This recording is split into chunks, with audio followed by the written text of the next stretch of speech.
올 들어 건설사 자진 폐업 신고 건수가 벌써 830건을 넘어서면서 10년 만에 최대치를 기록했습니다. 부도 처리된 건설사도 6곳에 이르는 등 건설업계 환경이 악화일로 추세입니다.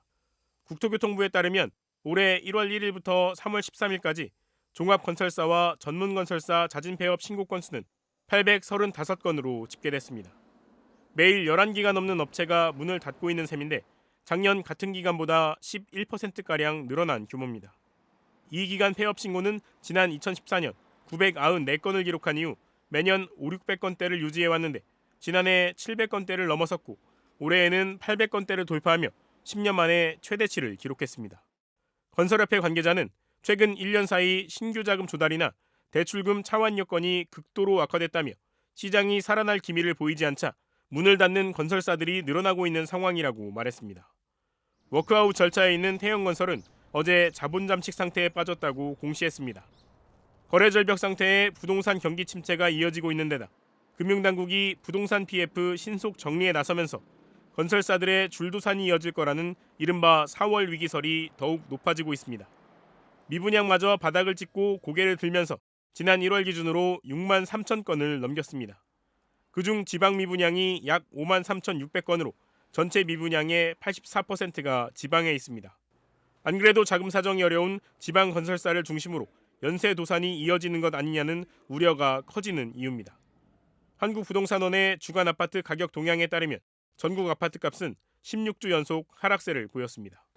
미래에셋과 한국투자증권, 지난해 말 기준 각각 자기자본 9조 4천억 원, 8조 2천억 원으로 자기자본 순위에서 국내 증권사 중 나란히 1위와 2위를 기록했습니다.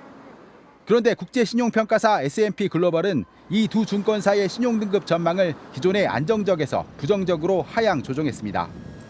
가장 큰 이유는 프로젝트 파이낸싱 위기를 비롯한 부동산 시장 불확실성입니다. S&P 글로벌은 부동산 관련 리스크가 한국 증권사들의 부담으로 작용할 수 있다면서 수익성 부담이 2년 동안 지속될 수 있다고 분석했습니다.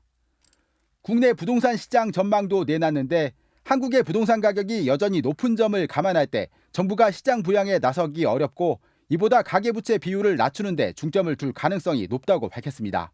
소득도 빨리 증가하지 못하고 이제 대출도 풀 수가 없는 상황이다 보니까 부동산 시장이 좀 쉽게 살아나기 어렵다고 보고 있고요. 안 그래도 PF 위기의 고금리로 자금 조달이 어려운 건설사들은 금융사에서 돈을 구하기 더 어려워지진 않을까 바짝 긴장하고 있습니다. 중소건설사들은 아예 금년 수주 목표 자체를 설정하지 못하고 있는 상태입니다. 정부는 건설업계와 간담회를 열어 PF 연착륙을 위한 지원을 아끼지 않겠다며 불안 심리 차단에 나섰습니다. 우선 재정을 조기에 집행을 하고 가능하면 빠른 시간 내에 건설 현장과 또 주택 시장에 존재 있는 규제를 걷어내려고 노력을 하고 있습니다. 국토부는 건설사들의 자금 조달을 위한 공적 보증 확대와 공사비가 크게 오른 만큼 정부 발주 공사 비용을 현실화해주는 방안 등을 검토하고 있습니다. MBC 뉴스 박찬현입니다.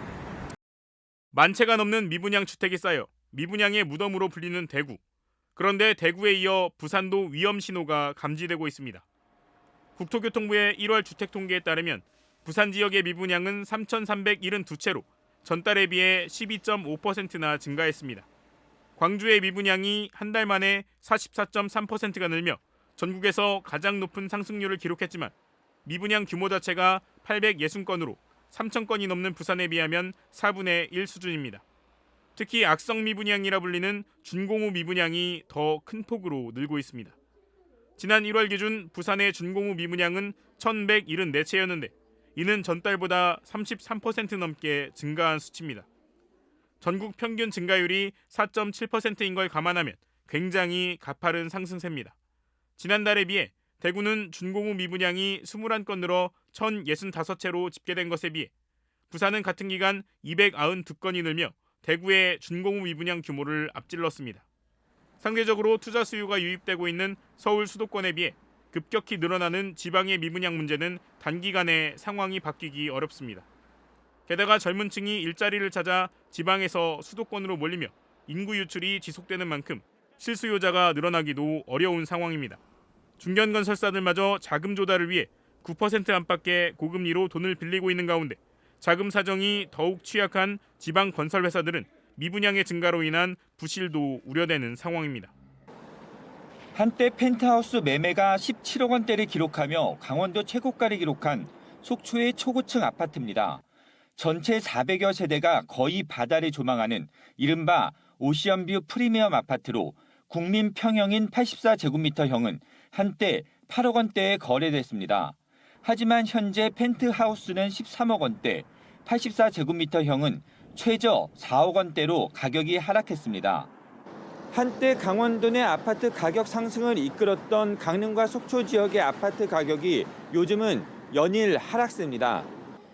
GTX 개통 기대감으로 5주 연속 아파트 가격이 상승하는 춘천과 원주와는 달리 강릉은 5주 연속, 속초는 2주 연속 가격이 내려가고 있는 겁니다. 우선 오션뷰를 내세운 서울 시민들의 세컨드하우스 구매 열풍은 고금리와 주택 경기 침체로 주춤한 상황입니다. 지난 3년간 속초의 아파트 매매 거래 중 서울 매수자가 차지하는 비율은 17.1%, 강릉은 10.5%로 다른 지역보다 높습니다. 여기에 오션뷰를 자랑하며 최고 분양가를 내세웠던 신규 아파트도 대규모 미분양 사태를 빚고 있어 추가 가격 하락이 우려되고 있습니다. 3.3제곱미터당 평균 분양가가 1,700만 원대인 강릉의 오션뷰 아파트는 1순위에서만 평균 17.42대 1의 청약 경쟁률을 보였지만 분양 개시 5개월이 지난 요즘 미분양 세대수만 200세대에 이르고 있습니다.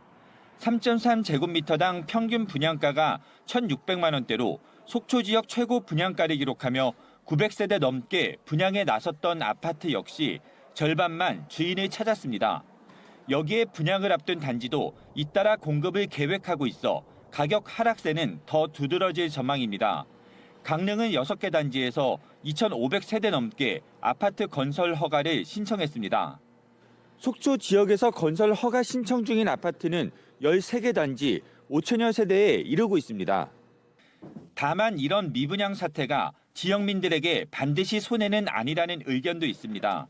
사업자들이 시장 경제 논리에 맞춰가지고 분양 시기라든지 이런 부분들을 조절할 수도 있는 것이고 또 분양가도 또 낮출 수 있는 어떤 그런 부분들이 있고 잠시 가격이 주춤한 것일 뿐 다시 오를 것이라는 의견도 적지 않습니다. 우선 인구는 줄어들지만 세대수가 늘어나고 있기 때문에 주택 수요 규모가 늘어날 수 있습니다.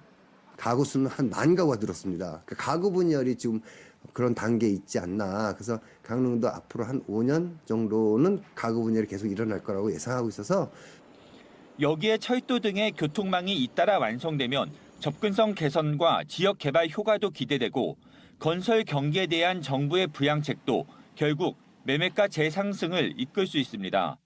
1가구 2주택에 대한 부분이 좀 완화되는 부분, 그러니까 비규제 지역이나 이렇게 조정 지역에 특히 강원특별자치도는 관광 지역이니까 그런 부분에 조금 뭔가 완화 액션이 있다든가 이랬을 때 또 주택 보급률이 120%를 웃돌고 있지만 노후된 아파트가 많아 신규 아파트 수요가 적지 않다는 점도 가격 상승을 점치는 요인이 되고 있습니다.